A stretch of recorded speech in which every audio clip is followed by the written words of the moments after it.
Hello viewers, আসসালামু আলাইকুম। আপনাদের মোবাইলে যদি একাধিক জিমেল থাকে সেটা আপনারা কিভাবে একটি জিমেল বা দুইটি জিমেল রিমুভ করবেন চলুন দেখা যাক। প্রথমে আমরা জিমেল অ্যাপ্লিকেশনটি ওপেন করে নেব। এরপর আমরা দেখেন বাম দিকে একটি 3 ডট চিহ্ন আছে, এখানে ক্লিক দেব। ক্লিক করার পর একটু নিচের দিকে স্ক্রল করব। নিচের দিকে স্ক্রল করার পর এখানে সেটিংস নামে একটি অপশন আছে, আমরা এই সেটিংসে ক্লিক করব।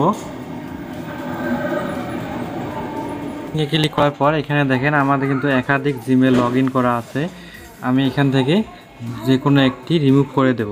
এর জন্য আমাদেরকে যে ডান দিকে যে 3 ডট চিহ্নটি দেখতে পাচ্ছেন এখানে ক্লিক করতে হবে। ক্লিক করার পর এখানে দেখেন উপরে ম্যানেজ অ্যাকাউন্ট নামে একটি অপশন আছে, আমরা এটাই ক্লিক করব। তারপর আমরা এখানে দেখেন আবারও কিন্তু একাধিক জিমেল এখানে শো করতেছে। আমি এখান থেকে এই জিমেল অ্যাকাউন্টটি রিমুভ বা ডিলিট করে দেবো। এর জন্য আমাদেরকে এই আইকন চিহ্নটিতে ক্লিক করতে হবে ডান দিকে। এখানে দেখেন এখন একটি নিচে দেখেন ডিলিট অ্যাকাউন্ট নামে একটি অপশন এসেছে, আপনার ডিলিট অ্যাকাউন্টে ক্লিক করে দেবেন এবং আপনাদের ওখানে রিমুভ অ্যাকাউন্ট নামে একটি অপশন থাকতে পারে, আপনারা এই ডিলিট অ্যাকাউন্ট বা রিমুভ অ্যাকাউন্টে ক্লিক করবেন। আমরা ওকেতে ক্লিক করব। ওকেতে ক্লিক করার পর এটা আমাদের অটোমেটিক ডিলিট হয়ে যাবে। এখন আমি ওকে ক্লিক করে দেখাচ্ছি।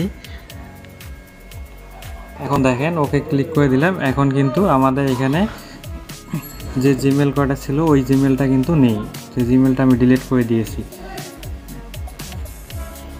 ওই জিমেলটি চলে গেছে। এভাবে আপনারা আপনাদের মোবাইলে একাধিক জিমেল চাইলে একটা দুইটা রিমুভ বা ডিলিট করে দিতে পারেন।